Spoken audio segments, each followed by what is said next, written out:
How come I'm the only one that knows how to prevent and cure obesity? Well, that's because the medical system and the government has it all wrong. Obesity is not a disease of excess. It is not due to eating too much. Obesity is not a disease of lack of exercise or too much screen time. It's actually a nutritional deficiency disease. You take your nutrients, you take a little accelerant to speed up the weight loss.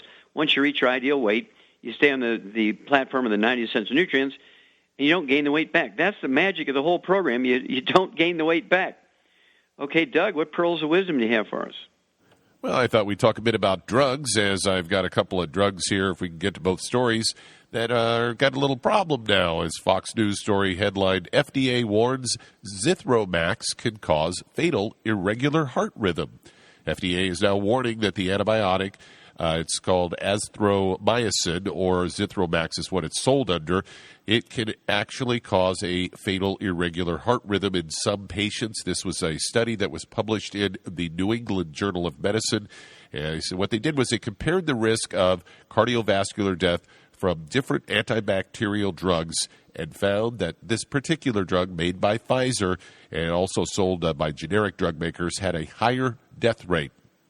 It's the warning, FDA said, that they can cause abnormal changes in the electrical activity of the heart that may lead to potentially fatal heart rhythm known as prolonged QT interval. They say in which the timing of the heart contractions becomes irregular. FDA says doctors should use some caution, that is, when giving this popular antibiotic to patients known to have this condition or who have other certain risk factors. Those risk factors include low levels of potassium or magnesium. Why not just supplement with those? And then slower than normal heart rate, or people who take other drugs that are used to treat abnormal heart rhythms or arrhythmias. They go on to say that it's noted that other drugs in the same class, such as azithromycin, such as macrolides, also have the potential to cause QT prolongation. And they go on to say that non-macrolide antibiotics such as fluoroquinolones do not have these risks. Pfizer, when they were trying to contact them about this story, no comment. The question here is, okay, how often is it? It's almost a daily, weekly basis where the FDA issues some warning about a drug. And people seem to forget, these are all drugs they approved. They approved them safe for sale to the American public, and then, whoops, down the road, like Vioxx is one that come in, Celebrex are ones that come to mind. Some of these were on the market for years before they decided to pull them off. Yeah, and of course this comes from the standpoint that a pharmaceutical company can do, say, 1,000 tests on a new drug, and 998 of them turn out bad.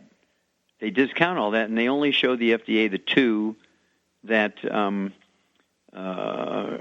favorable, even by 1%. You just have to have 1% over placebo or dummy pill to get a drug approved.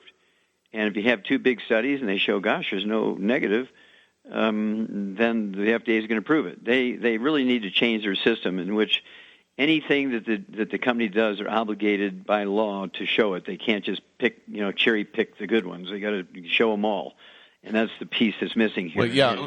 Well, isn't this all kind of part of that fast track that came in the 80s, where it was an effort to try and get these quote life-saving drugs onto the market faster, and they started allowing the companies themselves to do their trials rather than the FDA conducting the trials?